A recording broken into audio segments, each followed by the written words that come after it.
Hello, ನಮಸ್ಕಾರ. Karnataka repair hub YouTube ಚಾನಲ್ಗೆ ನಿಮಗೆ ಸ್ವಾಗತ. ಇವತ್ತು ನಾವು ನೋಡೋಣ, ಒಂದು ಹೊಸ ತರಹದ ಎರರ್ ಬರುತ್ತೆ.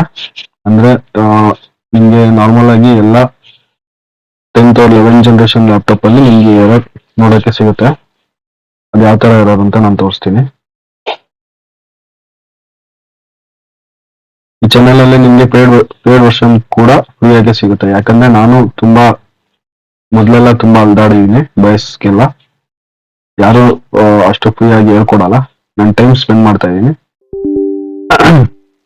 ನೋಡ್ಬೋದು, ಇದು ನಾರ್ಮಲ್ ಎಲ್ಲ 15 FIT ಟೂಲ್, CSME ರೀಜನ್ 15, 16, 17, 18, 20 ಅಲ್ಲಿ ಇದು ನಾರ್ಮಲ್ ಪ್ರಾಬ್ಲಮ್ ಇದೆ. CS ರೀಜನ್ ಎರರ್ ಬರೋದು.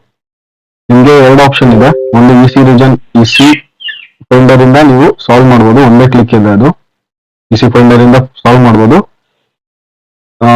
ಮುಂದೆ ದಿವಸ ನಿಮ್ಗೆ EC ಫೈಂಡರ್ ಇಲ್ಲ, ಇದು ನಿಮ್ಗೆ ಏನಾರ ಕ್ರಾಶ್ ಆಯ್ತು ಅಂದ್ರೆ ನಿಮ್ಗೆ ಮ್ಯಾನ್ಯಲಿ ಮಾಡೋದು ಸ್ವಲ್ಪ ಗೊತ್ತಿರ್ಬೇಕಲ್ಲ. ಅದಕ್ಕೋಸ್ಕರ ಈ ವಿಡಿಯೋ ಮಾಡ್ತಾ ಇದ್ದೀನಿ. ಮ್ಯಾನ್ಯಲಿ ಯಾವ ತರ ಮಾಡ್ಬೋದು, ನೀವು ಈ ಪ್ರಾಬ್ಲಮ್ಗೆ ಯಾವ ಸೊಲ್ಯೂಷನ್ ಸಿಗುತ್ತೆ ಅಂತ. ನಾನು ಫಸ್ಟ್ ಏನ್ ಮಾಡ್ತೀನಿ, ಇದರ ವರ್ಡ್ ಬೇಸ್ ಇರೋದನ್ನ MANalyzer ಅಲ್ಲಿ ಹಾಕೊಂತೀನಿ. ಇಲ್ಲಿ ನಾನು ಏನ್ ಟೈಪ್ ಮಾಡ್ತೀನಿ, -dfpt ಈ ಕಮಾಂಡ್ ಇದೆ.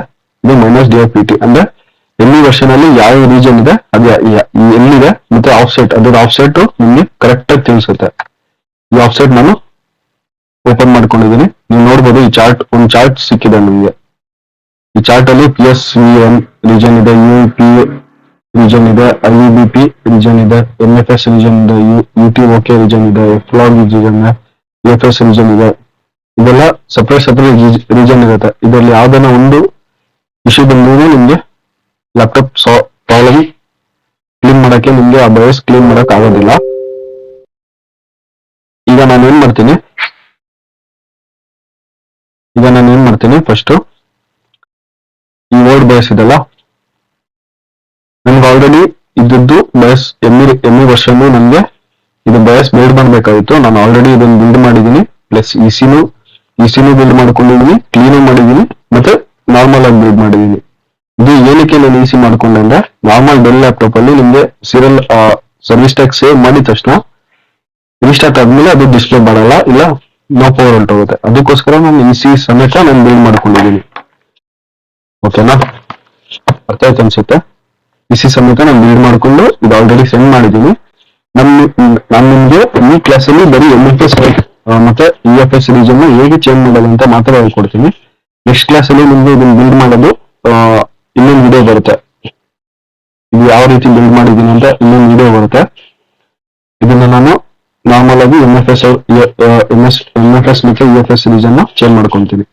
ಇದು ನಾನು ಆನ್ಲೈನ್ ಇಂದ ಬಯಸ್ ನಿಮ್ಗೆ ಆಲ್ರೆಡಿ ಸಿಕ್ಕಿದೆ. ಇದನ್ನ ಎಕ್ಸ್ಟ್ರಾಕ್ಟ್ ಮಾಡ್ಕೊಂಡಿದ್ದೀನಿ. ಇದು MA ರೀಜನ್ ಸೇಮ್ ಇದೆ, ಸೇಮ್ ವರ್ಷನ್ ತಗೊಂಡಿರೋದ್ರಿಂದ ನಿಮ್ಗೆ ಇದು MA ರೀಜನ್ ಸೇಮ್ ಇರುತ್ತೆ. ಇದು ಕಾರ್ಪೊರೇಟ್ ಟಚ್ ಇದೆ, ಅದು ಕಾರ್ಪೊರೇಟ್ ಟಚ್ ಇದೆ, ಸೇಮ್ ಇದೆ ಇದು. ಮತ್ತೆ ಸೇಮ್ ವರ್ಷನ್ ಸೇಮ್ ಇದೆ ಇದರಲ್ಲಿ. ಓಕೆನಾ, ನಾನು ಇವಾಗ ಏನ್ ಮಾಡ್ತೀನಿ, ಫಸ್ಟ್ ಪ್ರೋಸೆಸ್ ಅಲ್ಲಿ ನಾನು ಏನ್ ಮಾಡ್ತೀನಿ, ಆನ್ಲೈನ್ ಇಂದ ಸಿಕ್ಕಿದೆಯಲ್ಲ ನನಗೆ ಎಮ್ಮಿ ರೀಜನ್, ಇಲ್ಲಿದೆ ಅದು ಎಮ್ಮಿ ರೀಜನ್, ಸಾರಿ, ಆನ್ಲೈನ್ ಇಂದ ಎಮ್ಮಿ ರೀಜನ್ ಸಿಕ್ಕಿದೆಯಲ್ಲ ನನಗೆ, ಅದನ್ನ MANalyzer ಅಲ್ಲಿ ಓಪನ್ ಮಾಡ್ಕೊಂತೀನಿ. ಅದನ್ನು ಇದೇ ತರನೇ DFPT ಮಾಡಿ ನಾನು ಅದನ್ನ ಸೆಪರೇಟ್ ಆಗಿ ಒಂದು ಫೈಲ್ ತಗೊಂತೀನಿ. ನೋಡ್ಬೋದು, ಸೇಮ್ ಇದೆ ವರ್ಷನ್ ಎಲ್ಲ. ಇದು ಚಾರ್ಟ್ ಅಲ್ಲಿ ಇದೆ, MFS ಇದೆ ನೋಡಿ, ಈ MFS ಇದೆ. ಈಗ ನಾನು ಏನ್ ಮಾಡ್ತೀನಿ, ಫಸ್ಟ್ ಈ ಆನ್ಲೈನ್ ಇಂದ ಸಿಕ್ಕಿರೋದು ನಾನು ಎಡಿಟರ್ ಅಲ್ಲಿ ಓಪನ್ ಮಾಡ್ಕೊಂತೀನಿ.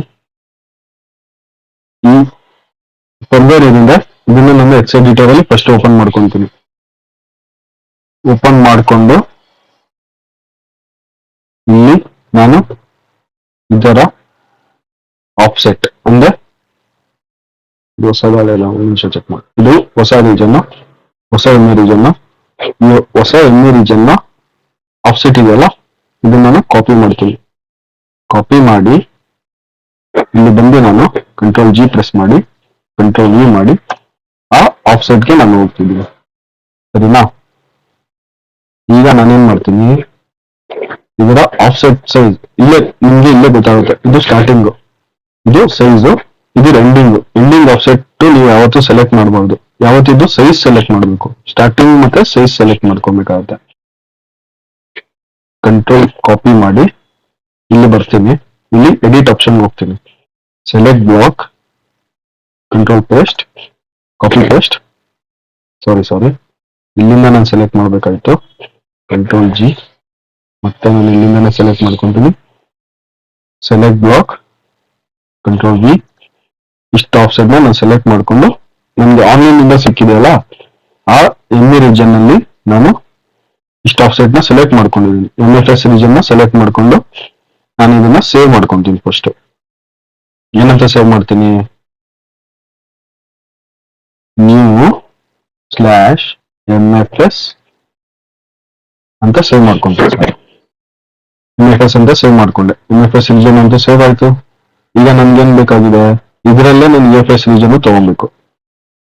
ಈಗ ನಾನು ಏನ್ ಮಾಡ್ತೀನಿ,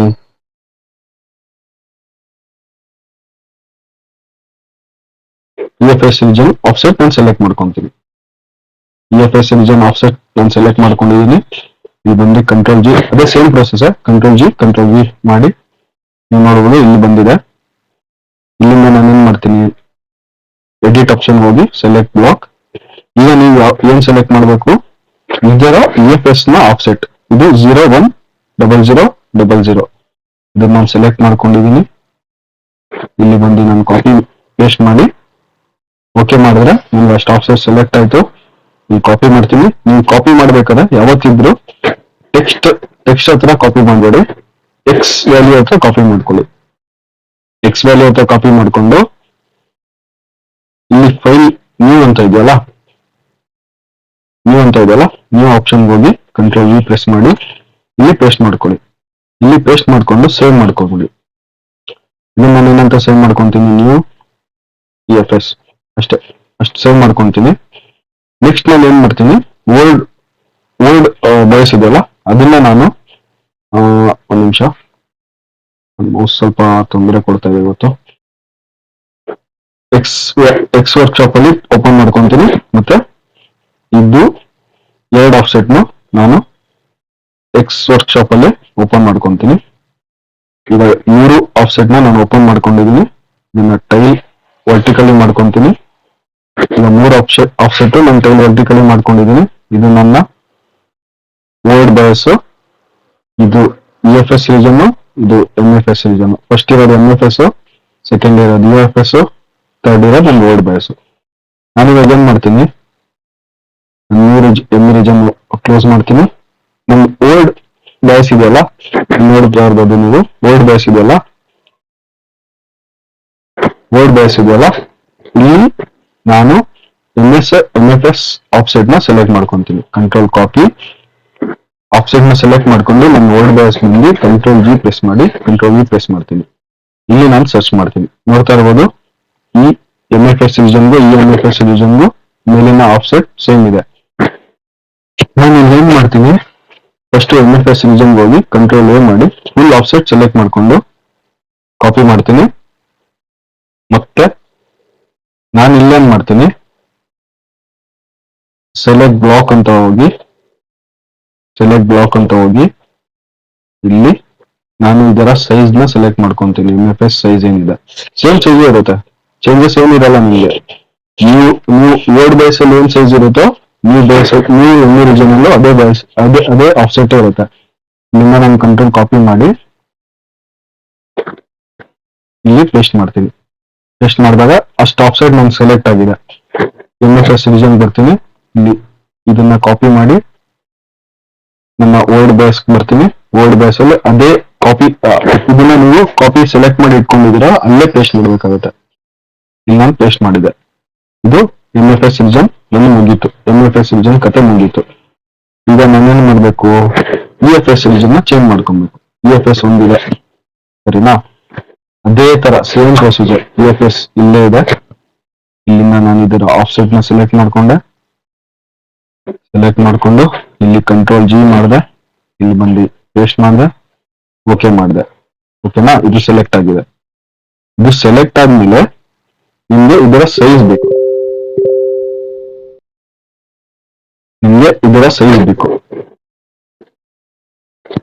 ಈ ಸೈಜ್ ನ ಸೆಲೆಕ್ಟ್ ಮಾಡ್ಕೊಂತೀನಿ, EFS region ಸೈಜ್ ನಾನು ಸೆಲೆಕ್ಟ್ ಮಾಡ್ಕೊಂತೀನಿ. ಇಲ್ಲಿ ಬರ್ತೀನಿ, ಎಡಿಟ್ ಆಪ್ಷನ್ಗೆ ಹೋಗ್ತೀನಿ, ಸೆಲೆಕ್ಟ್ ಬ್ಲಾಕ್ ಅಂತ ಹೋಗ್ತೀನಿ, ಕಂಟ್ರೋಲ್ ಮಾಡ್ತೀನಿ, ಸೆಲೆಕ್ಟ್. ಇಷ್ಟು ಆಫ್ಸೆಟ್ ಸೆಲೆಕ್ಟ್ ಆಗಿದೆ, ಇದು ಸೆಲೆಕ್ಟ್ ಆಗೇ ಇರಲಿ. ಇಲ್ಲಿ ನಾನು ಬರ್ತೀನಿ, ಕಂಟ್ರೋಲ್ ಎ ಪ್ರೆಸ್ ಮಾಡ್ತೀನಿ, ನನ್ನ ನ್ಯೂ MFS region ಬರ್ತೀನಿ, ಕಂಟ್ರೋಲ್ ಎ ಸೆಲೆಕ್ಟ್ ಮಾಡಿ ಕಾಪಿ ಮಾಡ್ತೀನಿ, ನಾನು ವರ್ಡ್ ಬಾಯ್ಸ್ ಬರ್ತೀನಿ, ಇಲ್ಲಿ ಬಂದು ನಾರ್ಮಲ್ ಆಗಿ ಪೇಸ್ಟ್ ಮಾಡ್ತೀನಿ. ಪೇಸ್ಟ್ ಮಾಡಿದ್ಮೇಲೆ ನಿಮಗೆ ಈಗ MFS region ಚೇಂಜ್ ಆಗಿದೆ, EFS region ಚೇಂಜ್ ಆಗಿದೆ. ಇದನ್ನ ನಾನು ಸೇವ್ ಮಾಡ್ಕೊಂತೀನಿ. ಏನಂತ ಸೇವ್ ಮಾಡ್ತೀನಿ, ಫಿಕ್ಸ್ CSC ಅಂತ ಸೇವ್ ಮಾಡ್ಕೊಂಡು ಇಟ್ಕೊಳ್ತೀನಿ. ಈಗ ನೋಡೋಣ, ಅದೇ ತರ ಎರರ್ ಬರ್ತಿತ್ತಲ್ಲ, ನಿಮ್ಗೆ ಸ್ಟಾರ್ಟಿಂಗ್ ಅಲ್ಲಿ ಎರರ್ ಬರ್ತಿತ್ತು ಈ ಫೈಲ್ ಇಂದ. ಈಗ ಅದೇ ತರ ಎರರ್ ಬರುತ್ತೋ ಬರಲ್ವೋ ಅದನ್ನ ಚೆಕ್ ಮಾಡೋಣ. ನಾನು ನಾರ್ಮಲ್ ಆಗಿ ಮ್ಯಾನ್ಯುಯಲ್ ಆಗಿ ಎಲ್ಲ ಆಫ್ಸೆಟ್ ನ ಚೇಂಜ್ ಮಾಡ್ಕೊಂಡಿದ್ದೀನಿ. ನಿಮಿಷ. ಓಕೆ, ಇಲ್ಲಿ ನಾನು ಇದನ್ನ ಟೈಲ್ ವರ್ಟಿಕಲಿ ಮಾಡ್ಕೊಂತೀನಿ, ಮತ್ತೆ FIT ಟೂಲ್ ನ ಸೆಂಟ್ರಲ್ ತಗೊಂಡಿದ್ದೀನಿ. ಈಗ ನಾನು ಫಸ್ಟ್ ಏನ್ ಮಾಡ್ತೀನಿ, ನಿಮ್ಗೆ ತೋರ್ಸಕ್ಕೆ ಫಸ್ಟ್ ಸ್ಟಾರ್ಟಿಂಗ್ ಅಲ್ಲಿ ಎರರ್ ಬರ್ತಿತ್ತಲ್ಲ, ಆ ಫರ್ಮ್ವೇರ್ ನ ನಾನು ಬಯಸ್ ನ ಇಲ್ಲಿ ಹಾಕ್ತೀನಿ. ನೋಡಿ, ಅದರಲ್ಲಿ ತಿರ್ಗಾ ಮತ್ತೆ ಎರರ್ ಬರ್ತಿದೆ, CSC region ಎರರ್ ಬರುತ್ತೆ. ಓಕೆನಾ? ಈಗ ನಾನು ಏನ್ ಮಾಡ್ತೀನಿ, ನಾನು ಫಿಕ್ಸ್ ಮಾಡ್ಕೊಂಡಿದ್ನಲ್ಲ ಆ ಬಯಸ್ ಇದೆ, ಫಿಕ್ಸ್ ಮಾಡಿದ್ನಲ್ಲ ನಾನು ಇದು ಬಯಸ್ನ, ಆ ಬಯಸ್ನ ನಿಮ್ಗೆ ಹೇಳಿ ಡ್ರ್ಯಾಗ್ ಅಂಡ್ ಡ್ರಾಪ್ ಮಾಡ್ತೀನಿ. ನೀವು ನೋಡ್ತಾ ಇರ್ಬೋದು, ನಾನು ಯಾವುದೇ ರೀತಿಯ ಟೂಲ್ ಯೂಸ್ ಮಾಡಿಲ್ಲ, ನಾರ್ಮಲ್ ಆಗಿ ಇದು ಡಿಕಂಪೋಸ್ ಆಗಿ ಬಂದ್ಬಿಟ್ಟಿದೆ. ನೀವು ನೋಡ್ತಾ ಇರ್ಬೋದು, ಡಿಕಂಪೋಸ್ ಆಗಿರೋ ಫೈಲು ಇದು, ಇಲ್ಲಿ 2 ಡಿಕಂಪೋಸ್ ಆಗಿರೋ ಫೈಲ್ ಇದೆ. ಇದು ಫಸ್ಟ್ನೇದು ಎರರ್ ಬಂದಿರೋದು ನಿಮ್ಗೆ ಏನು ಇಲ್ಲ, CSC region ಇದೆ, ಎಲ್ಲಿ ಸಬ್ ಪಾರ್ಟಿಷನ್ ಇದೆ, ಇದು ಯೂಸ್ ಇಲ್ಲ, ಅದಕ್ಕೆ ಇದನ್ನ ಡಿಲೀಟ್ ಮಾಡ್ಕೊಳ್ಳಿ. ಇಲ್ಲಿ CSC region ಫಿಕ್ಸ್ ಮಾಡ್ಕೊಂಡಿದ್ದೀನಲ್ಲ, ಅದರಲ್ಲಿ ನಿಮ್ಗೆ ಎಲ್ಲ ಓಪನ್ ಆಗಿದೆ. ನೀವು ಇದನ್ನ ಆರಾಮ್ಸೆ ಕ್ಲೀನ್ ಮಾಡ್ಕೊಬಹುದು. ಈ ತರ ನಿಮ್ಗೆ ಈ CSC region ನ ಮ್ಯಾನ್ಯುಲಿ ಎಡಿಟ್ ಮಾಡ್ಕೊಂಡು ಸಾಲ್ವ್ ಮಾಡ್ಕೊಬಹುದು. ಯಾವಾಗ ನಿಮ್ಗೆ ಈ ಟೂಲ್ ಇಲ್ಲ ನಿಮ್ಮ ಹತ್ರ ಅಂದ್ರೆ, ಆಗ ನೀವು ಇದನ್ನ ಮ್ಯಾನ್ಯುಲಿ ಈ ತರ ನಾರ್ಮಲ್ ಆಗಿ ಒಂದು 10 ಮಿನಿಟ್ಸ್ ಆಗುತ್ತೆ. ಈ ತರ ನಾರ್ಮಲ್ ಆಗಿ ನೀವು ಮ್ಯಾನ್ಯುಲಿ ಕಲ್ತಿದ್ರೆ ನಿಮ್ಗೆ ಮುಂದಕ್ಕೆ ಹೆಲ್ಪ್ ಆಗುತ್ತೆ. ನಿಮ್ಗೆ ಏನೋ ಪ್ರಾಬ್ಲಮ್ ಬಂದು ನಿಮ್ ಮೈಂಡ್ ಥಿಂಕ್ ಮಾಡೋದು ಜಾಸ್ತಿ ಆಗುತ್ತೆ. ನಾನು ಯಾವಾಗ್ಲೂ ಟೂಲ್ ಯೂಸ್ ಮಾಡಲ್ಲ. ಟೂಲ್ ಯಾವಾಗ ಯೂಸ್ ಮಾಡ್ತೀನಿ ಅಂದ್ರೆ, ನನ್ನ ಹತ್ರ ಅದೇ ತರ ಸೇಮ್ ಸಿಸ್ಟಮ್ 50, 60, 100 ಸಿಸ್ಟಮ್ ಇದ್ದಾಗ ಆಗ ಮಾತ್ರ ಟೂಲ್ ಯೂಸ್ ಮಾಡ್ತೀನಿ. ಒಂದೊಂದು ಸಿಸ್ಟಮ್ಗೆಲ್ಲ ನಾನು ಮ್ಯಾನ್ಯುಲಿನೇ ಮಾಡ್ತೀನಿ. ಈ ವಿಡಿಯೋ ನಿಮ್ಗೆ ಇಷ್ಟ ಆಗಿದ್ರೆ, ನಿಮ್ಗೆ ಏನಾದ್ರು ಈ ವಿಡಿಯೋದಿಂದ ನಾಲೆಜ್ ಏನಾನ ಸಿಕ್ಕಿದೆ ಅಂದ್ರೆ ಇದನ್ನ ಲೈಕ್ ಮಾಡಿ, ನಿಮ್ ಫ್ರೆಂಡ್ಸ್ಗೂ ಶೇರ್ ಮಾಡಿ. ನಮ್ ಗ್ರೂಪ್ ಇದೆ, ಟೆಲಿಗ್ರಾಮ್ ಅಲ್ಲಿ ನಮ್ ಗ್ರೂಪ್ ಇದೆ. ಒಂದು ನಿಮಿಷ, ಇದು ನಮ್ಮ ಬಯಸ್ ಸಪೋರ್ಟ್ ಗ್ರೂಪ್. ಇದರಲ್ಲಿ ನಿಮ್ಗೆ ಮ್ಯಾಕ್ಬುಕ್ ಎಲ್ಲ ತರಹದ ಬಯಸ್ ಸಪೋರ್ಟ್ ಸಿಗುತ್ತೆ. ಮತ್ತೆ ಬಯಸ್ ಕೂಡ 100% ಫ್ರೀ ಆಗಿ ಸಿಗುತ್ತೆ. ಯಾವುದೇ ರೀತಿಯ ನಿಮ್ಗೆ ಚಾರ್ಜಸ್ ಯಾರು ಮಾಡಲ್ಲ. ಬರೀ ನಿಮ್ಗೆ ಚಾರ್ಜಸ್ ಆಗೋದು ಅನ್ಲಾಕಿಂಗ್ ಪ್ರೊಸೆಸ್ ಅಲ್ಲಿ ಮಾತ್ರ. ಅನ್ಲಾಕಿಂಗ್ ಪ್ರೊಸೆಸ್ ಅಲ್ಲಿ ನಿಮ್ಗೆ ಚಾರ್ಜಸ್ ಆಗುತ್ತೆ. ಅದು ಬಿಟ್ಟು ಬೇರೆ ಯಾವುದೇ ಇದಕ್ಕೂ ನಿಮ್ಗೆ ಚಾರ್ಜಸ್ ಇರಲ್ಲ. ಮತ್ತೆ ನಿಮ್ಗೆ ನಾರ್ಮಲ್ ಆಗಿ ಯಾವ ತರ ಫೈಲ್ ಬೇಕು, ಟೂಲ್ಸ್ ಬೇಕು, ಅದೆಲ್ಲ ನಾನು ನಾರ್ಮಲ್ ಆಗಿ ಅಪ್ಡೇಟ್ ಮಾಡಿ ಇಟ್ಟಿರ್ತೀನಿ. ಇನ್ನು ನೋಡ್ತಾ ಇರ್ಬೋದು, ಇದು ಫ್ಲಾಶ್ ಮಾಡ್ಯೂಲ್ ಟೂಲ್ ಎಲ್ಲ ತರ ಅಪ್ಡೇಟ್ ಮಾಡಿ ಇಟ್ಟಿರ್ತೀನಿ. ಇದರಲ್ಲಿ ನಿಮ್ಗೆ ನಿಮ್ಗೆ ಫ್ರೀ ಗ್ರೂಪ್ ಇರುತ್ತೆ. ನಿಮ್ಗೆ ಯಾವುದೇ ರೀತಿಯ ಬಯಸ್ ಕ್ಲೀನ್ ಮಾಡಬೇಕು, ಇಲ್ಲ ಬಯಸ್ ಬಿಲ್ಡ್ ಮಾಡ್ಕೊಡ್ಬೇಕು, ಯಾವುದೇ ಜನರೇಷನ್ ಆಗ್ಲಿ, ನಿಮ್ಗೆ ಅದು ಫ್ರೀ ಆಗಿ ಸಿಗುತ್ತೆ. ನಾರ್ಮಲ್ ಆಗಿ ನಿಮ್ಗೆ ಬಯಸ್ ಬಿಲ್ಡ್ ಮತ್ತೆ ಬಯಸ್ ಕ್ಲೀನು ಯಾವುದೇ ರೀತಿ ನಿಮ್ಗೆ ಚಾರ್ಜಸ್ ಇರಲ್ಲ.